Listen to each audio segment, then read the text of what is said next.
dengan nomor pokok 2070 6451 6096. Saya mahasiswa dari program studi informatika.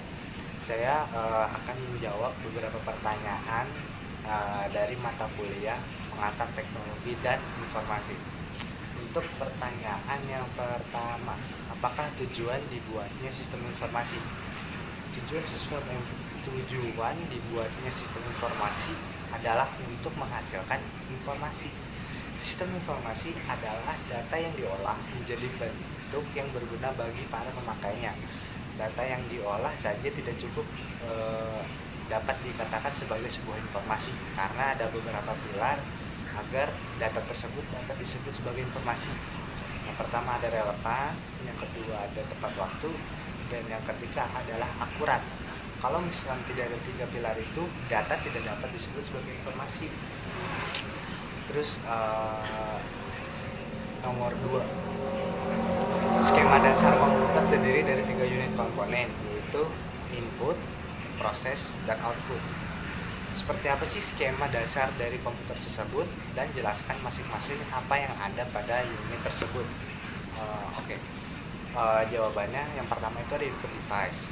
Input device adalah alat yang berfungsi untuk memasukkan data dari luar sistem ke dalam suatu memori dan prosesor untuk diolah guna menghasilkan informasi yang berguna bagi pemakainya.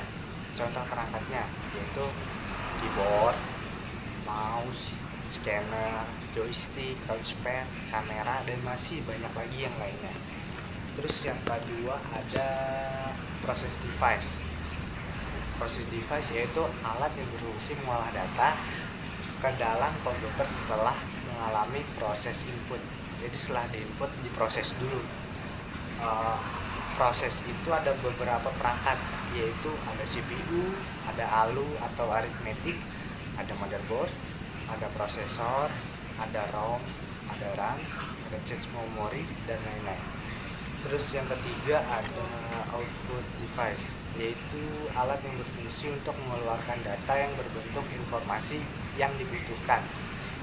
Perangkatnya yaitu ada monitor, ada printer, ada plotter, speaker, dan juga ada proyektor. Lanjut ke nomor 3. Apa sih konsep dasar dari komunikasi dan komunikasi data? Konsep dari komunikasi.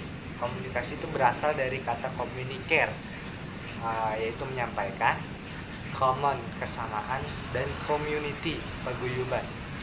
Paul Watzlawick mengatakan we cannot communicate, artinya kita tidak dapat berkomunikasi.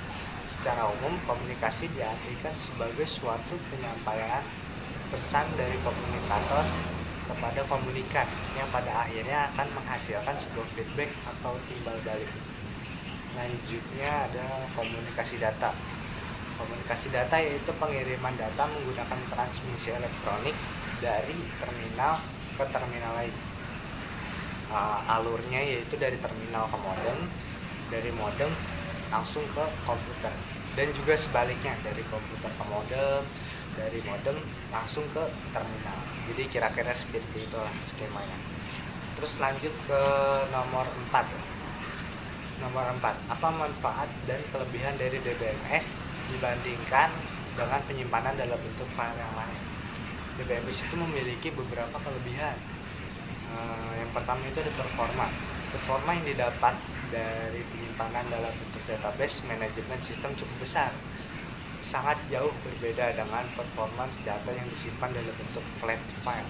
Di samping memiliki wujud kinerja yang lebih baik, juga akan didapatkan efisiensi penggunaan media penyimpanan dan memori. Jadi kira-kira yang lebih kecil lah memorinya. Terus yang kedua ada integritas. Integritas data yang terjamin dengan penggunaan DBMS. Masalah redundasi sering terjadi. Redundasi adalah kejadian berulangnya data atau kumpulan data yang sama dalam sebuah database yang mengakibatkan pemborosan media penyimpanan. Terus lanjutnya ada independensi. Perubahan struktur database dimungkinkan terjadi tanpa harus mengubah aplikasi yang mengaksesnya, sehingga pembuatan antarmuka ke dalam data akan lebih mudah dengan penggunaan DBMS. Terus selanjutnya ada sentralisasi, yaitu data yang terpusat akan mempermudah pengolahan database, kemudahan dalam melakukan bagi pakai dengan DBMS, dan juga konsisten data yang diakses secara bersama-sama akan lebih terjamin daripada data yang disimpan dalam bentuk file atau worksheet yang tersebar. Yang terakhir ada keamanan. DBMS memiliki keamanan yang fleksibel daripada pengamanan pada file sistem operasi. Lanjutnya dan terakhir ini ya, nomor 5. Apakah yang dimaksud dengan data, informasi, dan sistem? Yang dimaksud dari data adalah merupakan suatu kumpulan yang terjadi dari fakta-fakta untuk memberikan gambaran yang luas terkait suatu keadaan. Seorang yang akan mengambil sebuah kebijakan atau keputusan umumnya akan menggunakan data sebagai bahan pertimbangan. Jadi sebelum membuat kebijakan itu harus ada datanya dulu. Kalau misalkan nggak ada datanya ya nggak bisa membuat kebijakan gitu, karena nggak ada data-data yang jelas. Informasi adalah data yang diberi makna melalui konteks. Sebagai contoh, dokumen berbentuk spreadsheet atau semisal dari Microsoft Excel ya, sering kali digunakan untuk membuat informasi dari data yang ada di dalamnya. Laporan laba rugi dan neraca merupakan bentuk informasi, sementara angka-angka di dalamnya merupakan data yang telah diberi konteks sehingga menjadi punya makna dan manfaat. Dan yang terakhir itu ada sistem. Sistem berasal dari bahasa Latin systema dan bahasa Yunani yaitu systema. Adalah suatu kesatuan yang terdiri atas komponen atau elemen yang dihubungkan bersama untuk memudahkan aliran informasi materi atau energi untuk mencapai suatu tujuan. Istilah ini sering digunakan untuk menggambarkan suatu set entitas yang berinteraksi, di mana suatu model matematika seringkali bisa dibuat. Sekiranya mungkin cukup itu saja jawaban yang saya dapat berikan dalam pertanyaan-pertanyaan ini. Mungkin kurang lebihnya mohon maaf. Akhir kata, assalamualaikum warahmatullahi wabarakatuh.